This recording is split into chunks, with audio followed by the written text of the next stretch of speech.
ഇനി മറ്റു കായിക വാർത്തകൾ ചുരുക്കത്തിൽ കാണാം.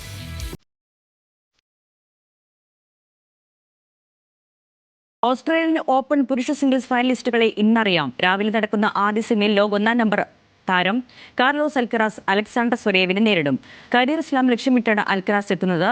2-ാം സെമിയിൽ നിലവിലെ ചാമ്പ്യൻ യാനിക് സിന്നർ നൊവാക് ജോക്കോവിച്ചിനെ നേരിടും. 25-ാം ഗ്രാൻഡ് സ്ലാം തേടി ജോക്കോ ഇറങ്ങുമ്പോൾ മെൽബണിൽ ഹാട്രിക് കിരീടമാണ് സിന്നറിന്റെ ലക്ഷ്യം.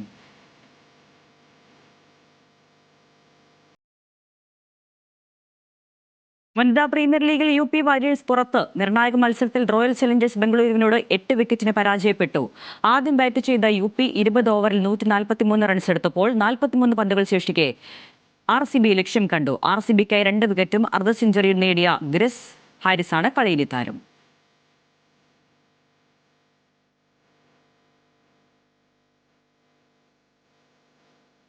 വെസ്റ്റ് ഇൻഡീസിനെതിരായ 20-20 പരമ്പര സ്വന്തമാക്കിയ ദക്ഷിണാഫ്രിക്ക. 3 മത്സരങ്ങളുടെ പരമ്പരയിൽ 2-ാം മത്സരത്തിൽ 7 വിക്കറ്റിനാണ് ദക്ഷിണാഫ്രിക്കയുടെ ജയം. ബാറ്റിംഗ് വെടിക്കെട്ട് നടന്ന മത്സരത്തിൽ ആദ്യം ബാറ്റ് ചെയ്ത വിൻഡീസ് 20 ഓവറിൽ 4 വിക്കറ്റ് നഷ്ടത്തിൽ 221 റൺസ് എടുത്തു.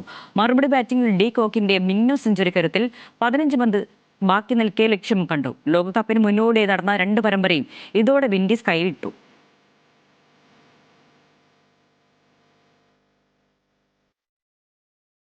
2020 ലോകകപ്പിൽ പാകിസ്ഥാൻ പങ്കെടുക്കുന്നതിൽ ഇന്ന് തീരുമാനമുണ്ടായേക്കും.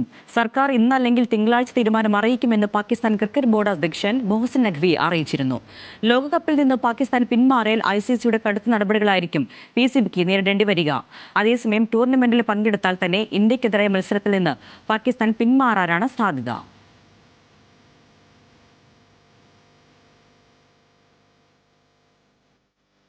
സൗദി പ്രോ ലീഗിൽ 2-ാം സ്ഥാനത്തേക്ക് എത്താൻ ക്രിസ്ത്യാനോ റൊണാൾഡോയുടെ അൽ നസർ ഇന്ന് കളത്തിൽ. അൽ ഖൂലാദാണ് എതിരാളികൾ.